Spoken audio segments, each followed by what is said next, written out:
Ative o sino das notificações. Olá, meus ilustres amigos e amigas. Bem-vindos a mais um vídeo no canal Verdades Ocultas da Bíblia. E prepare-se, pois eu vou trazer um conteúdo inédito para você. E quando eu falo inédito, não quer dizer que você não conheça sobre o tema, mas eu falo acerca dos detalhes que eu trarei para vocês. Com certeza absoluta, você já leu ou ouviu falar acerca da passagem conhecida de maneira popular como o endemoniado de Gadara. Evangelho de Marcos, capítulo 5, versículos 1 ao 20. E o Evangelho de Lucas, capítulo 8, versos 26 ao 39. Você com certeza já ouviu dizer que ali o termo, quando se refere a uma legião, obviamente está falando de uma legião romana. Com certeza, você deve saber também que, de fato, uma legião romana ocupou o território de Gadara. Isto é um fato histórico. Ocupou aquela região por volta da década de 20, o ano 20 antes da Era Comum, ou seja, antes de Cristo, até o período da Primeira Guerra Judaico-Romana, de 66 a 73 da Era Comum, ou seja, depois de Cristo. Ou seja, se você assumir que Jesus é um personagem histórico e esteve em Gadara e passou por este episódio, ele obrigatoriamente teve que ter contato com esta legião romana, caso ele seja um personagem histórico do chamado Ano Zero, ou início da Era Comum. A legião que ocupou a cidade de Gadara era conhecida como Legio Décima Fretensis. Foi uma legião do exército imperial romano criada por Otaviano nos anos 41 e 40 antes de Cristo, antes da Era Comum. O objetivo pela qual esta legião foi criada foi para lutar nas guerras civis da República de Roma. Esta legião tinha vários símbolos. Ela tinha o símbolo do touro, que era um animal sagrado na concepção romana, no que diz respeito a atrelações simbólicas à deusa Vênus. Tinha também como símbolo um navio. Também tinha como seu símbolo, no seu quesito patrono, o deus Netuno e o javali. Isso, a figura do porco selvagem, também conhecido como porco bravo, o porco montês. Inclusive, em achados arqueológicos, encontramos a figura deste porco em emblemas fazendo referência à Legio Décima Fretensis.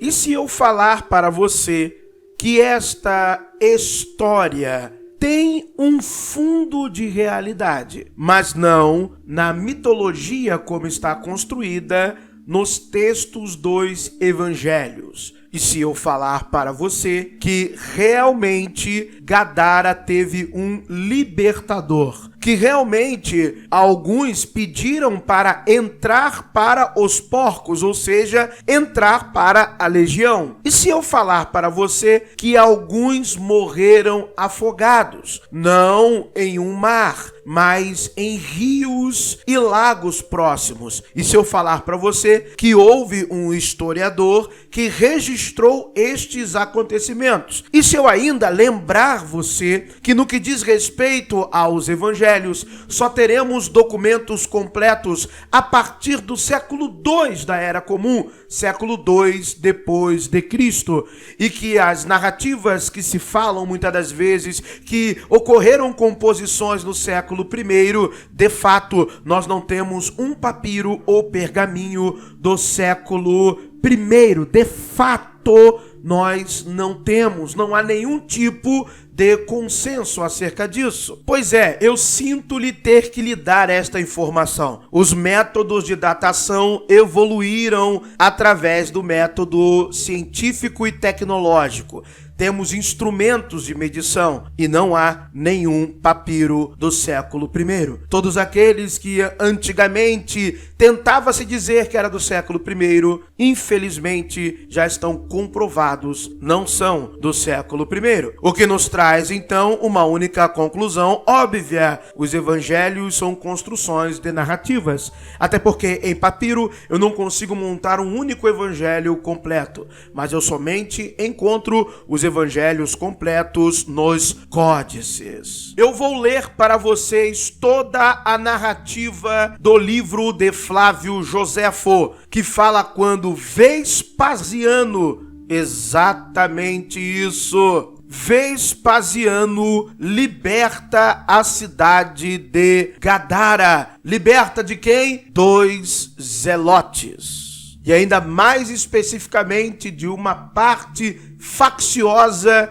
e violenta dos zelotes. Você verá no relato de Flávio Joséfo todos os componentes históricos para a construção da narrativa registrada nos evangelhos. Será que o que lemos nos evangelhos, na verdade, é uma diegese criada a partir dos escritos de Flávio Joséfo? Para responder a esta pergunta, vamos agora ler diretamente o texto, a obra de Flávio Joséfo. Título do capítulo: A cidade de Gadara entrega-se voluntariamente a Vespasiano. E Plácido, mandado por ele contra os judeus dispersos pelos campos, mata também um grande número deles. Vespasiano estava a par de tudo o que acabamos de narrar, por aqueles que vinham de Jerusalém entregar-se a ele, ainda que os zelotes guardassem cuidadosamente todas as passagens,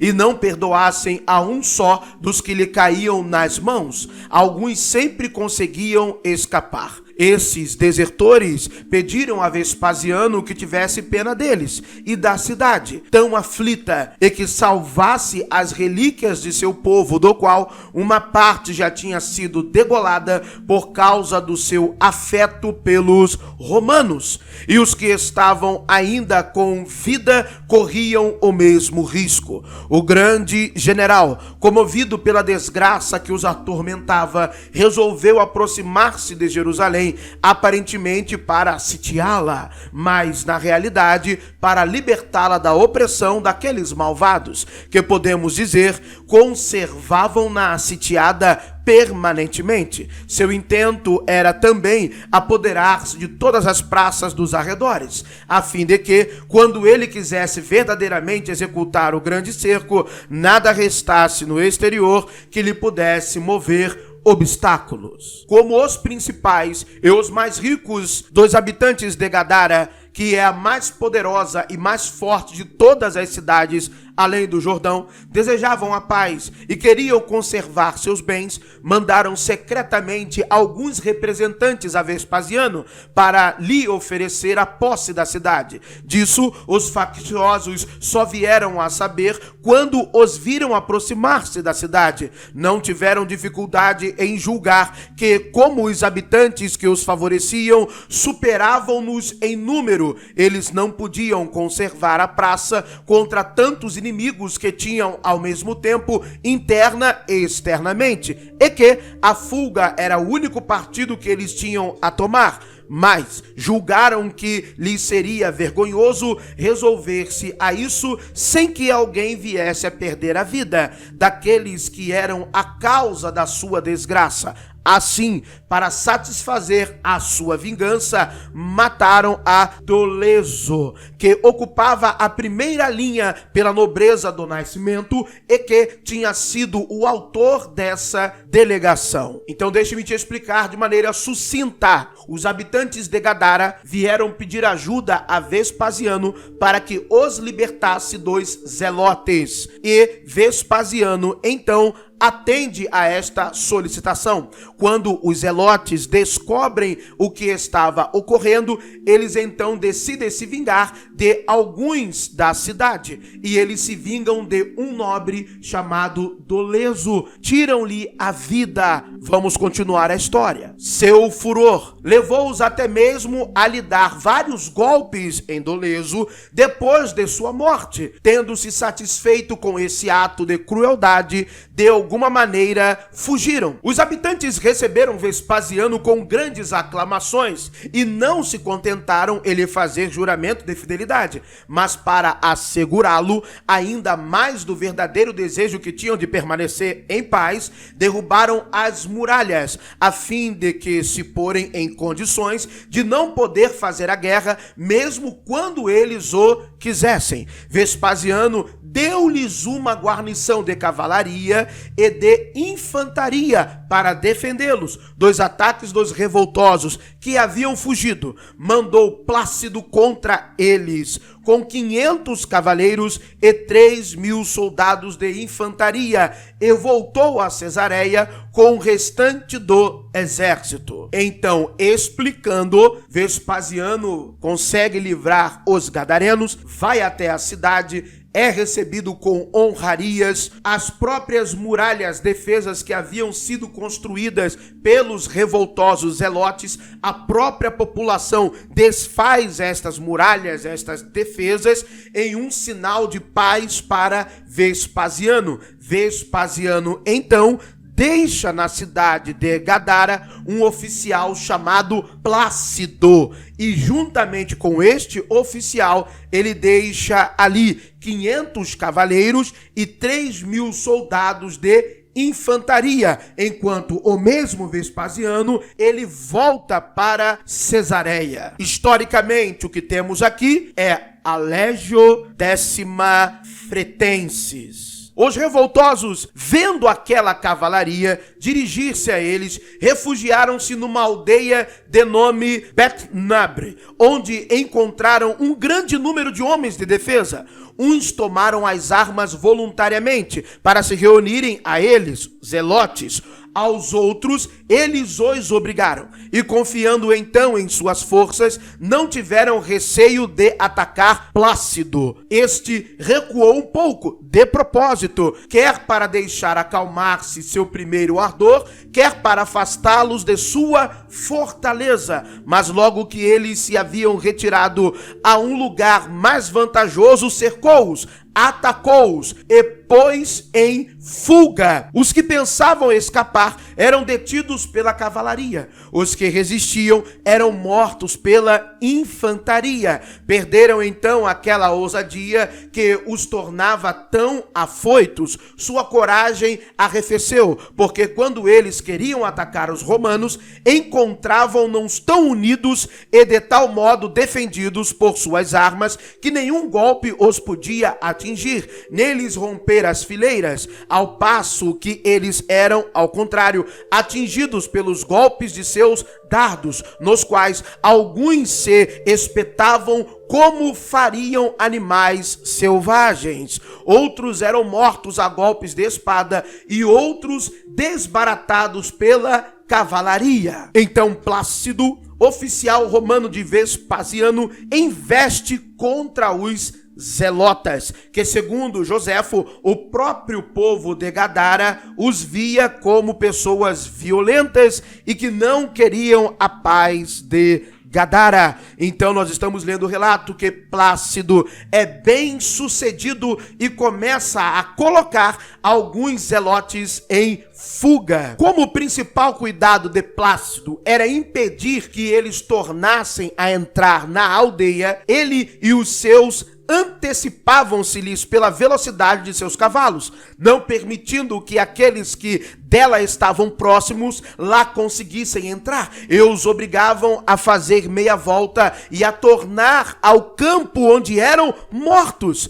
exceto um pequeno número dos mais fortes e dos mais ágeis que conseguiu com dificuldade entrar na aldeia. Os que guardavam as portas ficaram bem atrapalhados, porque de um lado eles não se resolviam a abri-las aos seus habitantes e fechá-las aos de Gadara, e por outro lado eles temiam, se os recebessem, que eles fossem causa de sua ruína. Como de fato isso quase chegou a acontecer, pois a cavalaria romana, tendo-os impelido até lá, pouco faltou que não entrasse confusamente com eles. As portas foram fechadas, e Plácido, durante todo o restante do dia, atacou tão fortemente toda a aldeia que lhe abriu uma brecha e dela se apoderou. Mataram o baixo povo, incapaz de se defender. Outros fugiram. A aldeia foi saqueada e em seguida incendiada. Os que escaparam levaram o terror a todo o país. Então, explicando mais uma vez, esta aldeia, Bet-Nabre, era o palco desta batalha entre Plácido e os revoltosos zelotes, segundo Flávio Joséfo. Tudo isso no território pertencente a Gadara, segundo Flávio Joséfo. Muitos deles morreram. Plácido teve êxito. Alguns fugiram. Preste atenção nos detalhes que estão vindo a seguir. Por mais que fosse sua infelicidade, eles a imaginavam ainda maior e afirmavam que todo o exército dos romanos marchava contra eles. Tão extremo terror fê-los abandonar tudo, fugiram para Jericó, onde esperavam ficar em segurança, porque a cidade era forte e muito populosa. Plácido, animado pela sorte favorável, perseguiu-os até o Jordão. E aquela grande multidão de judeus, não podendo passá-lo, porque as chuvas o haviam tornado mais fundo, foi obrigada a travar um combate. Sentindo-se então muito fracos para sustentar o ataque dos romanos e não sabendo para onde fugir, 15.000 foram mortos. Um número infinito atirou-se ao rio e morreu afogado. Vou ler de novo para você. Um número infinito atirou-se ao rio e morreu afogado. 2.200 foram aprisionados, com uma grande quantidade de camelos, bois, carneiros e asnos. Preste atenção! Embora os judeus tivessem já sofrido grandes perdas, esta pareceu sobrepujar a todas as demais, porque não somente todo o caminho que eles tinham feito em sua fuga e o lugar onde se tinha dado o combate estavam juncados de cadáveres, mas também porque o Jordão estava tão cheio que não podia ser atravessado, e uma parte desses corpos foi levada pelo rio e por outros rios ao lago Asfaltite. Plácido, para levar além a sua fortuna,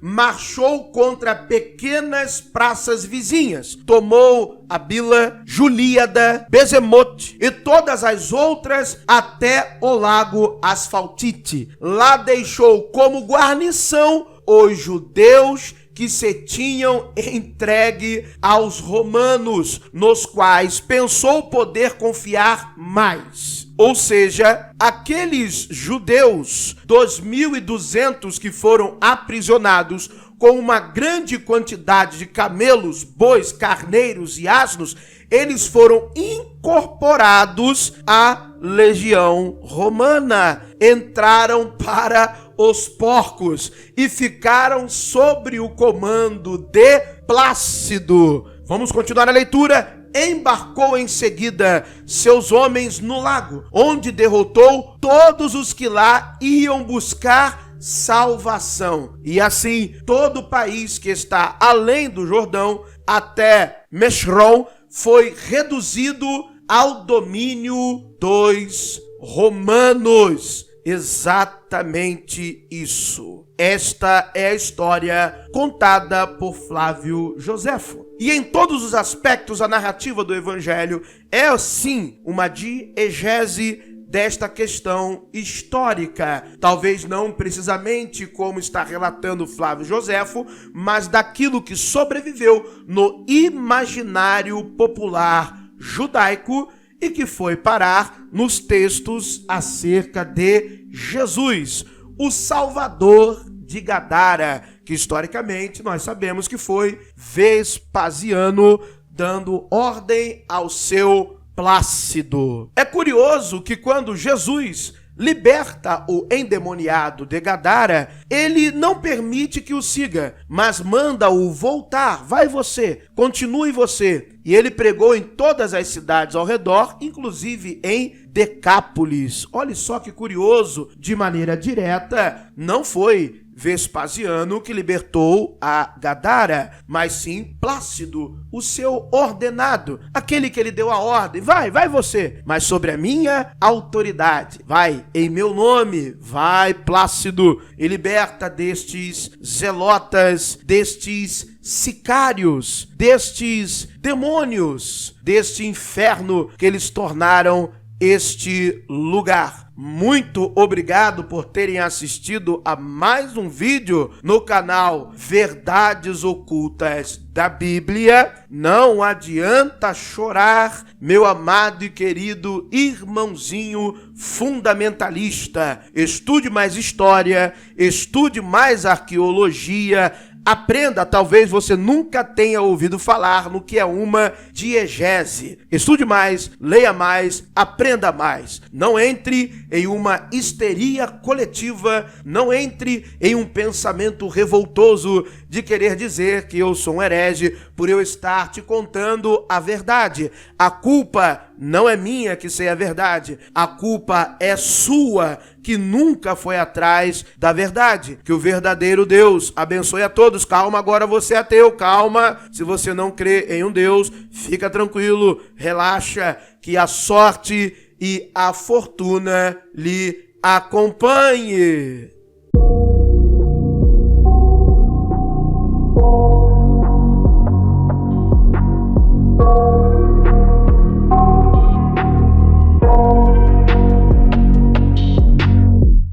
I got nightmares in my head, I fear that the thoughts build up until I can't hear, that my mind fills up into a creature, and it haunts me somewhere much deeper. Anxiety, filling up every space, no privacy. And silently, it could build and build until you finally see. Whoa, it's taking over, damn no closure, moving closer. No exposure, I just wanna be a loner. Some can't stay sober, looking over all their shoulders, like moving boulders just to get out of the home. It sucks, I've had enough, I don't wanna feel the stuck under the rug, all my problems that I shove. I got nightmares